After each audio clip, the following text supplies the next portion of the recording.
Un cœur de ville historique sous surveillance régulière. À Villeneuve-Loubet village, tous les 3 ou 4 mois, un groupe de spécialistes fait le tour du bâti. Dans le viseur de ce service municipal, tout danger potentiel, à l'exemple de cette terrasse qui a été expertisée puis finalement enlevée.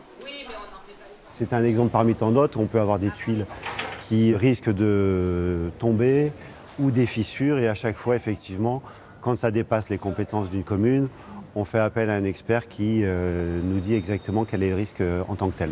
Ici, le danger est écarté, mais sur la Côte d'Azur, les terrasses, les balcons sont partout et de toutes les époques.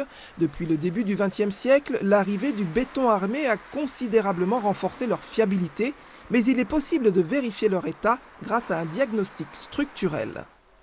On va s'attacher déjà à comprendre l'histoire du bâtiment. Ça peut être des bâtiments très anciens.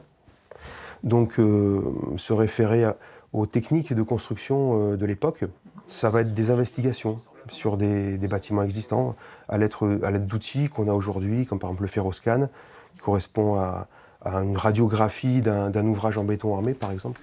Un béton armé des années 60 reste fiable s'il est entretenu, mais il ne sera pas forcément identique à celui employé aujourd'hui.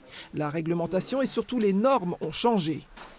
Tous ces règlements ont fait évoluer la manière de calculer, les hypothèses sur les matériaux également, comme par exemple les caractéristiques mécaniques de l'acier, qui ont évolué au fil des décennies. Mais tous les règlements se sont adaptés à ces hypothèses et à leur époque et ont évolué jusqu'aux Eurocodes aujourd'hui. Un balcon en béton armé d'aujourd'hui peut supporter 350 kg au mètre carré, c'est la limite autorisée. Pour plus de sécurité, le diagnostic structurel, même s'il n'est pas obligatoire, peut être une bonne initiative pour s'assurer de la solidité d'un bâti au fil du temps.